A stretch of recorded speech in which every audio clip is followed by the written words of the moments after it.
Niining panahon nga ang putling ebanghelyo gihagis sa mga hiwi nga pagtulunan.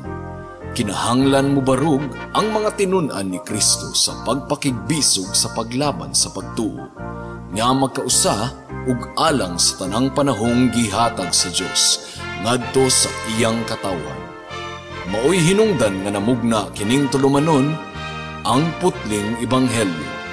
30 minutos nga pagsabwag sa tinuod nga ebanghelyo. Kauban ni Pastor Jeremias Hangad, ang putling ebanghelyo. Tulumanon nga gihatod kaninyo sa Herald of Grace Radio Ministries Philippines. Ang putling ebanghelyo. Ang putling ebanghelyo.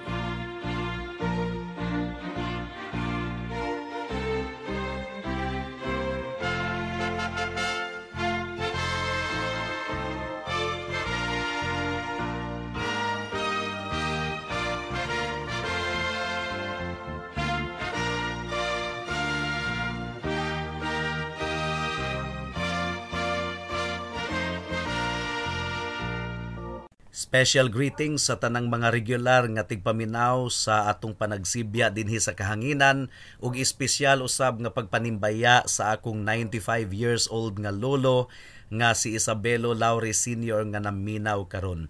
Alang sa pagpamalandong sa pulong sa Ginoo niining takna, please turn with me to Romans chapter 3 verse 19. Ang giingon dinhi mga kaigsunan. Karon nasayod kita nga bisag unsa ang isulti sa balaod, nakigsulti kini ngadto sa tanang naa sa ilalom sa balaod, aron ang tanang mga baba matak-om ug ang tibuok kalibutan mahimong manubag sa Ginoo. May the Lord bless the proclamation of His word at this moment. So niini nga bahin mga kaigsuunan sa sulat ni Apostol Pablo sugod sa bersikulo 9, gidescribe ni Apostle Paul ang universal nga pagkamakasasala sa tawo. Ang tanan nahailalom sa sala mo kini giingon sa Romans chapter 3 verse 9 and 10. Unsa man karon kita ba nga mga Hudiyo nakabintaha? Dili, bisan pa sa bisag unsang pamaagi. Tungod kay amo nang napamatud-an nga ang tanang tawo, mahudiyo man o magriego, nahailalom sa gahom sa kasalanan, sama sa nahasulat, walay matarong, wala, bisag usa. Gipakatawo kita ni ining kalibutana nga adunay kinaiyahan gayod nga makasasala. Walay bisag usa kanato nga neutral mga kaigsunan. Ang atong gipili sala kanunay. Ang matag usa kanato namansahan ang kasing-kasing dunot ang kalag mga kaigsunan ug sa atong pagbarog at tubangan sa Ginoo wala kitay value, wala kitay bili. We have become worthless mo kini giingon sa Romans chapter 3 verse 12. Silang tanan mitipas, pulo silang nahimong dunot, walay bisag usa nga nagbuhat og matarong, wala gani bisag usa. Ug sugod sa verse 13, gidescribe ni Apostle Paul kung unsa ang hitsura niining total depravity sa tawo. Ug buot sa Dios nga atong tan-awon ang atong kagalingon sa samin nga tataw kaayo. Kinahanglan nga dili kita mutago gikan sa kamatuoran or tabunan ang realidad sa atong kasalanan. Kinahanglan nga atong tan-awon ang atong tinuod nga kahimtang aron kita magpangurug at tubangan sa Dios. Ug mo kini gihimong klaro kaayo sa verse 19 sa atong teksto mga kaigsuunan nga ang balaod sa Ginoo mao ang muhukom kanato sa adlaw sa paghukom. Unsa may giingon sa balaod? Ang balaod nagdikta, nagsugo nga atong sundon kini perfectly. Mo kini ang gimando sa balaod, perfect obedience. Pero kung atong sukdon ang atong kalag sa standard sa balaod sa Dios, ang atong madunggan mga kaigsuunan ang pait kaayo nga pronouncement, guilty. Kitang tanan sad-an batok sa balaod sa Dios. So gihatagan kita ni Pablo og gamay nga hulagway sa atong pagbarog at tubangan sa Dios sa adlaw sa paghukom. Ang atong kinabuhi pagasukdon diha sa hingpit nga balaod sa Dios. Mo kini giingon ni Pablo sa verse 19 nga inigsukod sa Ginoo sa atong kinabuhi batok sa balaod ang mahitabo aron ang tibuok kalibutan mahimong sad-an at tubangan sa Ginoo. Ang atong Dios matarong gayud kaayo sa nga tanan, ug gidescribe ni Apostle Paul ang pinaka-ultimate nga reaction sa tanang mga tawo inig atubang nila sa Ginoo sa paghukom. Matak-om ang ilang baba, dili sila makapangulipas, dili sila makapangatarungan. Every man, according to our text, mubarog nga hilom inig pakanaog na sa paghukom sa Ginoo. Pero muingon ka nga, Pastor, wala gayoy pulong nga mugawas sa baba sa mga tawo bisag gamay? Dunay mugawas gihapon sa iyang baba. Musulay og pangatarungan ang tawo. Matthew chapter 7 verse 22. Ang giingon ni Jesus dinhi, daghan ang muingon kanako ni anang adlawa, Ginoo, di ba nagpropesiya man kami sa imong ngalan, ug sa imong ngalan nagpalayas og mga yawa, ug sa imong ngalan nagbuhat og daghang mga dagkong butang? So ilang i-insist nga maayo man ang ilang kinabuhi, mga kinahanglan nga musulod sila sa langit, pero mga kaigsuunan dili mo salir ang ilang pangatarungan. O mga tarungan po sila nga relihiyoso po sila, faithful sila sa ilang pagsimba, nabautismuhan po kuno sila, unsa man tong ilang mga aktibidades sa pagpangalagad, nagtudlo og Sunday school, nagtrabaho man po nga tarong aron suportahan ang ilang pamilya, pero unsa ang itubag sa Ginoo kanila? Mahilom sila inigtubag sa Dios kanila sa verse 23 sa Matthew chapter 7. Unya dayon akong ilitok ngadto kanila, wala ko makaila kaninyo sukad masukad. Palayo kamo gikan kanako, kamo nga nagbuhat og dautan. Now sa laing bahin sa kasulatan, dunad diay gihapoy ilitok ang mga tawo sa adlaw sa paghukom.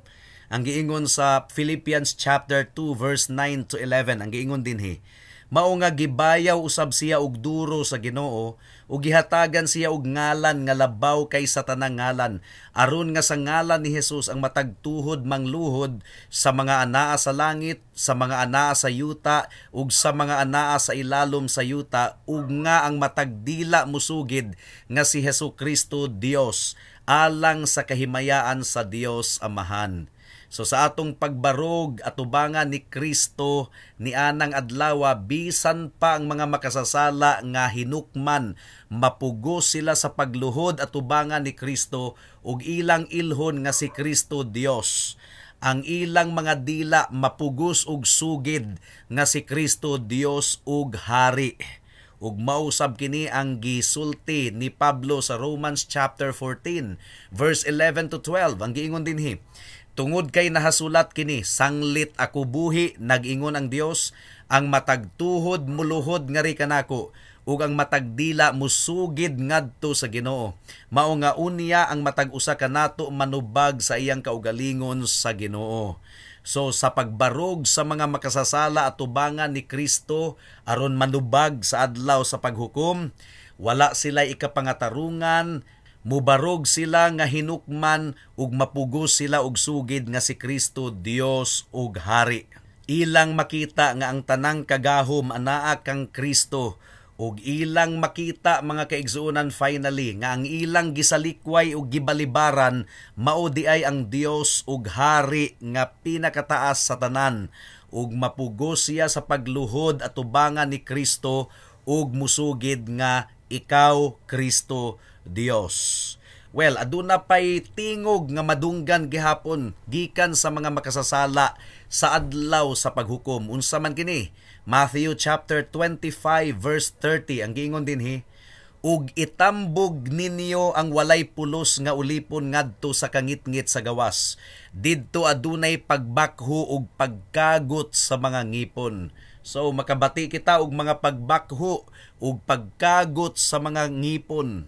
Ang punto nga gisulti ni Pablo dinhi mga kaigsunan nga sa adlaw sa paghukom, ang paghukom sa Ginoo matarong, and in the end ang mga makasasala wa gayud sila'y maikapangulipas at tubangan sa Dios. Romans 3:19 once again sa atong teksto, aron ang tanang mga baba matak-om ug ang tibuok kalibutan mahimong manubag sa Dios. So sa nahabiling mga minuto sa atong pagpamalandong, atong ipakita nganong ang paghukom sa Ginoo nianang adlaw matarong ug nganong matak-om ang mga baba sa mga makasasala.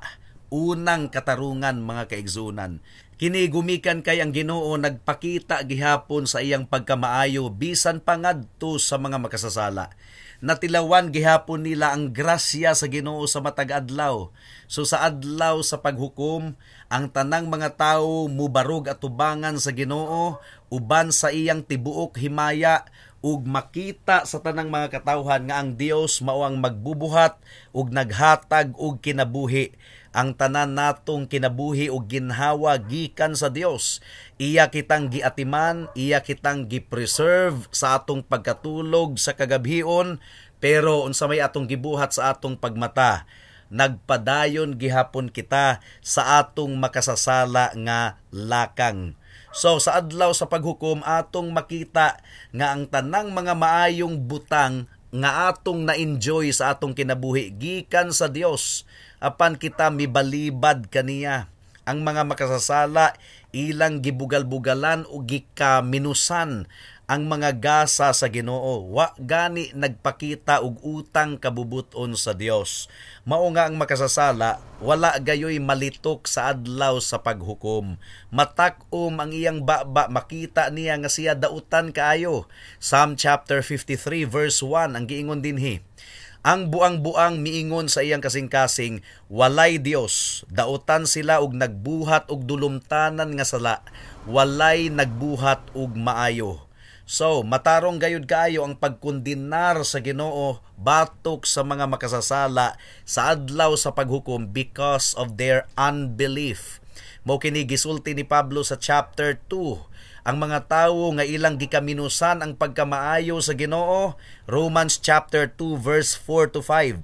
O gipakagamay mo ba ang mga bahandi sa iyang pagkamaayo ug pailob ug pasensya nga wala nimo masayri nga ang pagkamaayo sa Dios magtukmod kanimo ngadto sa paghinulsol?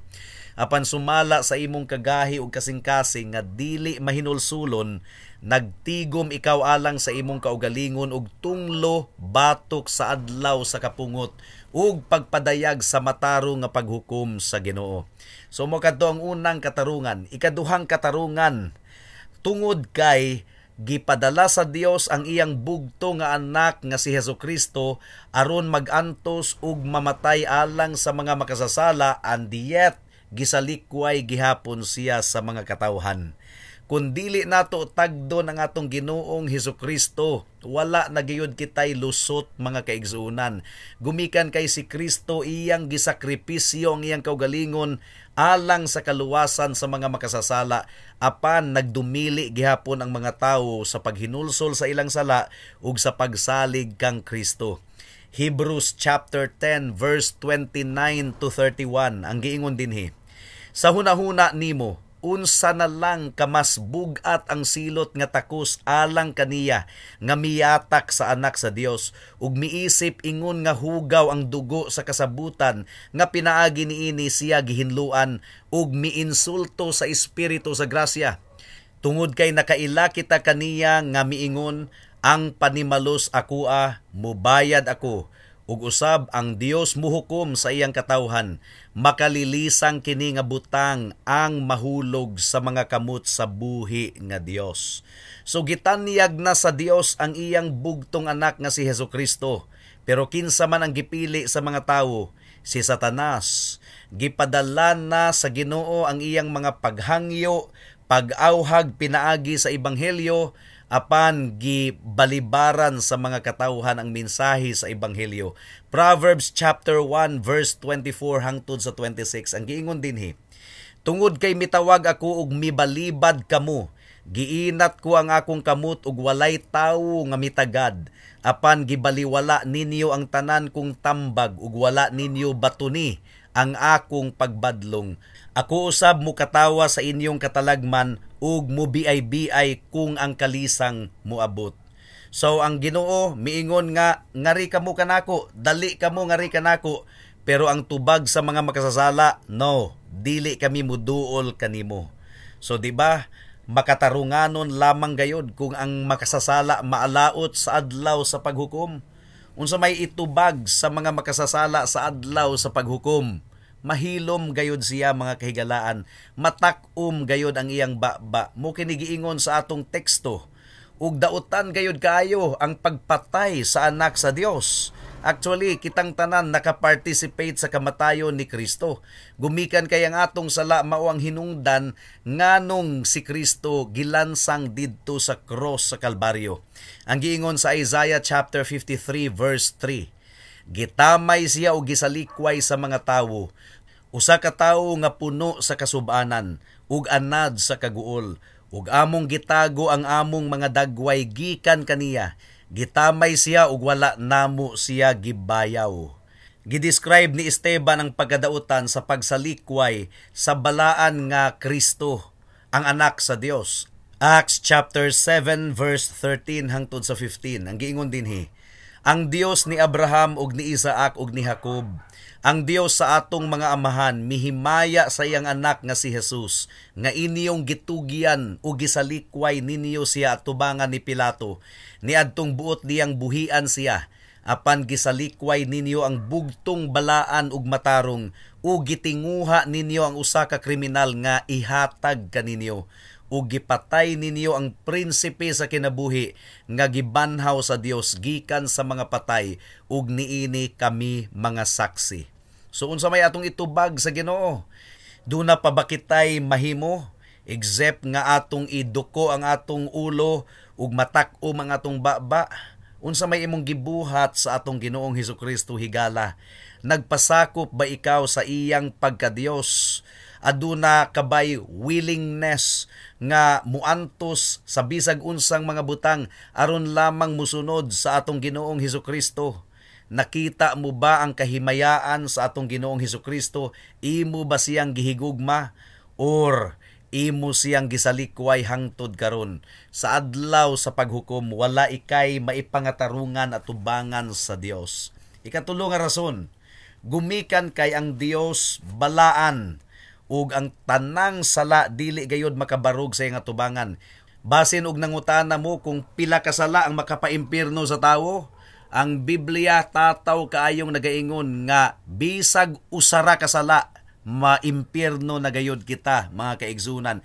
Gumikan kay ang Dios balaan ug wala gayoy sala nga makabarog sa iyang atubangan. Revelations chapter 4 verse 8 ang giingon dinhi, ug ang upat ka mga mananap adunay tagsa-tagsa ka mga pako nga naglibot kanila, ug nalukop sila og mga mata, ug wala sila'y pahulay adlaw ug gabii sa pag-ingon, balaan ang Ginoong Dios nga gamhanan, nga mao kaniadto karon ug sa umaabot. Walay mancha, walay buling nga makabarog sa presensya sa Dios. Gumikan kay ang Dios putli nga dili gani siya makatutok sa sala, nga wala siya'y bation nga tumang kapungot. Habakuk chapter 1 verse 13 ang giingon dinhi, ikaw iya sa mas putli nga mga mata kaysa mutan-aw sa dautan ug dili makatutok sa kasalanan. Gibuhat kita diha sa hulagway sa Ginoo, apan nahulog kita sa sala, nahimo kitang hugaw, mga kaigsunan. Ang atong Dios dili masukod ang pagkabalaan, kita dili usab masukod ang atong pagkadautan. So adunay distansya nga dili masukod tali kanimo, tali kanato ug sa Dios. Ug ang Ginoo nagsugo nga magkinabuhi kita diha sa hingpit nga pagkabalaan. Gumikan kay gibuhat kita ingon nga mga espiritual nga mga nilalang, eternal nga mga nilalang. Gibuhat kita sa Ginoo nga balaan, gibuhat kita sa Ginoo nga magmaya diha kaniya ug adunay kalipay diha kaniya.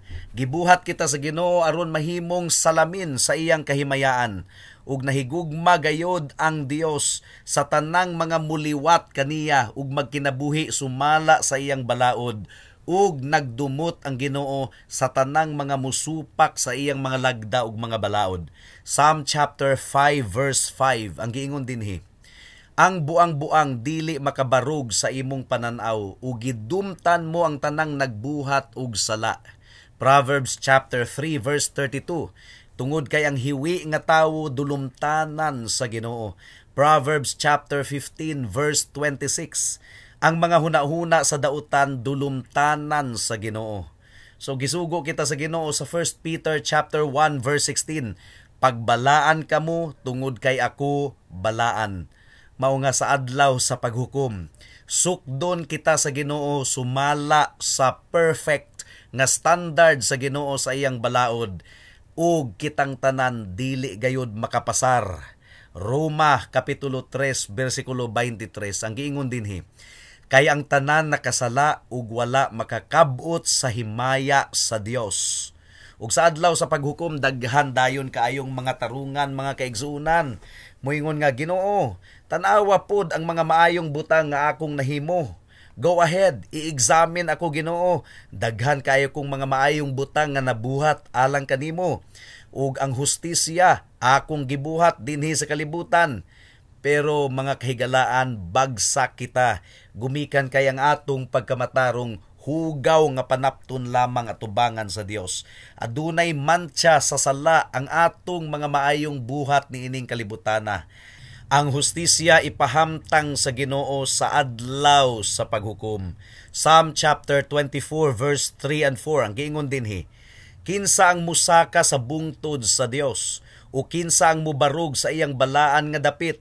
Siya nga adunay hinlo nga magakamot ug putli nga kasing-kasing nga wala nagbayaw sa iyang kalag ngadto sa walay kapuslanan o nanumpa nga mailaron. So ang pangutana, kinsa may dunay balaan nga mga kamot? Ang tanan nga mga kamot sa mga katawhan hugaw diha sa sala. Kinsa ang makabarog at tubangan sa balaan nga Dios nga dili niya silutan og dili hampakon. Ang tubag wala, gipalayas man gani sa Garden of Eden ang una natong mga ginikanan nga si Adan ug si Eva niadtong nahulog sila sa pagpakasala ug ang tanan nga mga kaliwat ni Adan ug ni Eva nga mao kita nahailalom sa pagkaulipon sa sala ug nahimong mga makasasala. Usa lamang kasala mga kaigsuunan, ang kaliwat ni Ham gitunglo sa Dios, Ham katong anak ni Noe. Usa lamang kasala ni Moses, wa na siya ka sulod sa yuta nga gisaad. Usa lang kasala ni Gehazi, hangtod sa kahangturan na siyang nahimong sanglahon. Usa lang kasala ni Ananias ug ni Safira, gipatay sila sa Ginoo on the spot sa Book of Acts. So, kung ang usa ka tawo nakabuhat og usa lang kasala batok sa Dios, guilty na siya hangtod sa kahangturan ug itambog na siya sa linaw nga kalayo sa impyerno.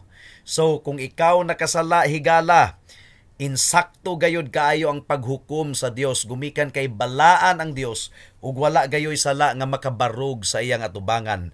Now, ang problema, sa tibuok natong kinabuhi kita nagpakasala sa matag adlaw. Puno gayod kita sa pagkadautan, puno gayod kita sa pagkamakasasala, walay matarong nga mipuyo sa atong kinasuluran. You have spent your whole life sinning. Ug di ba kung atong pangutan-on ang mga magtutuo sa atong Ginoong Hesukristo, unsa may hinungdan nganong midangup sila kang Kristo? Di ba nakita nila nga ang ilang kaugalingon makasasala ug ang Dios balaan? Ug mitawag sila sa ngalan sa Ginoo nga nagpakiluoy nga miingon, Ginoo, maluoy ikaw kanako ang makasasala. So kung mibarog ikaw sa Ginoo nga hinukman, unsa may imong matubag? Wala gayod ikay matubag sa adlaw sa paghukom. Pero karon mahimo ikaw nga makaduol higala sa atong Dios pinaagi kang Kristo ug magpakiluoy ug maghinulsol sa imong sala ug musalig sa balaan nga dugo ni Kristo ug sa iyang pagkamatarong aron ikaw mahimong balaan at tubangan sa Dios ug mahimong hingpit.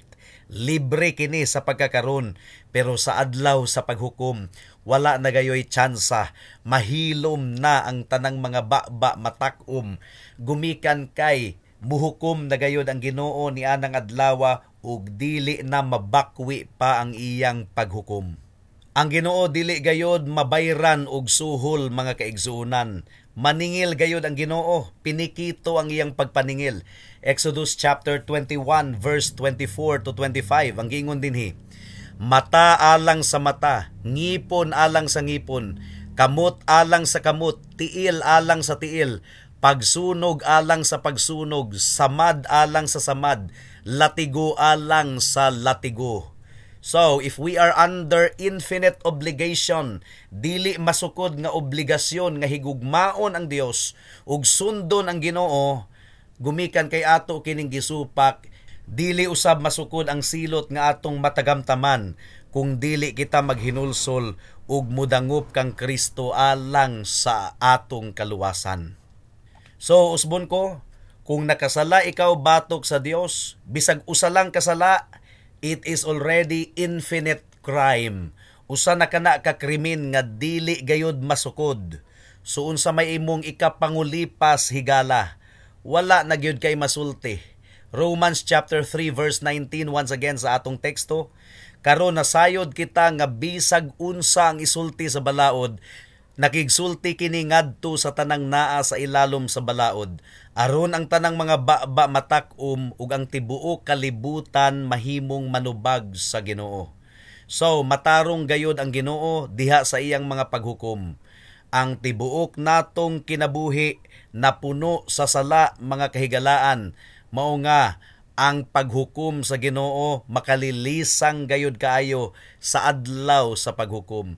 We have committed a terrible crime and we have been convicted guilty as charged.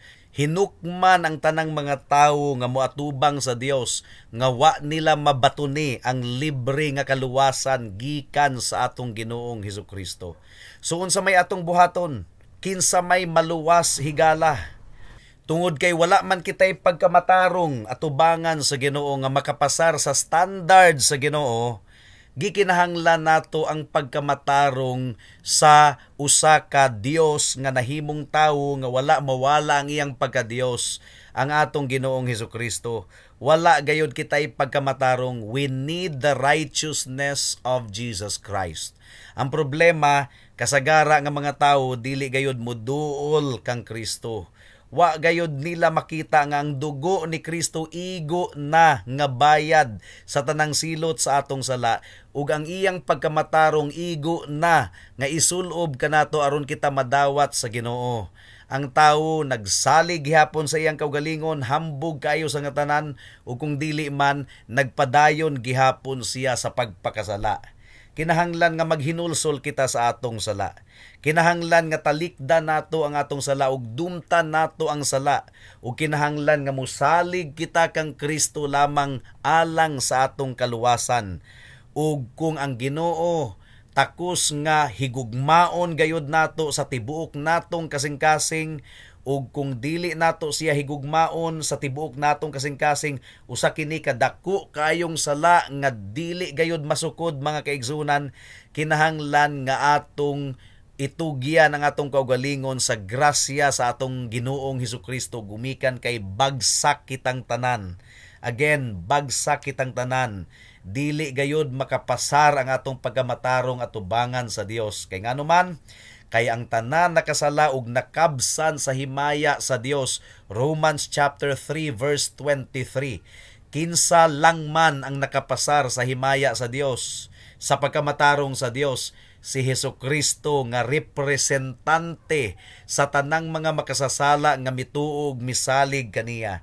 Si Kristo ang mibarog nga hinukman, gihukman siya didto sa krus sa Kalbaryo, gipatay siya, iyang gipaagas ang iyang dugo, dili gumikan sa iyang sala, kundili gumikan sa sala sa mga katawhan nga iyang girepresentahan.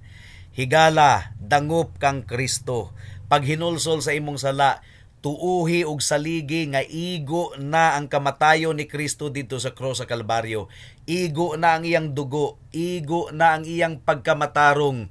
Undangin na og salig ang imong kaugalingon. Tawag sa ngalan sa atong Ginoo ug nagsaad siya nga dili niya balibaran ang sibisan kinsa nga mudangop kaniya. Busa buhata kini karon dayon kay basin ug ugma ulahin na ang tanan. Magampo ta. Salamat o Dios sa mensahe nimo ni ining taknaa Among gipangayo o Dios nga imong ablihan ang mga mata sa tanang mga nakapamati niini, dili nila kini baliwalaon, ilang hinulsulan ang ilang sala ug musalig kang Kristo samtang aduna pay higayon gumikan kay sa adlaw sa paghukom. Wala na gayoy tsansa pa bisan pag maghinulsol ang mga tawo ni anang adlawa, naputol na ang tanang kahigayunan. O Dios, hinaot nga mabati sa matag usa nga kinahanglan nga magdali-dali gayud sila og duol kang Kristo, dangop kang Kristo samtang aduna pay higayon. In Jesus name we pray. Amen and amen. Alang sa dugang nga mga pangutana, mahimong mo text kang Pastor Jeremias hangad sa 0935 744 3030.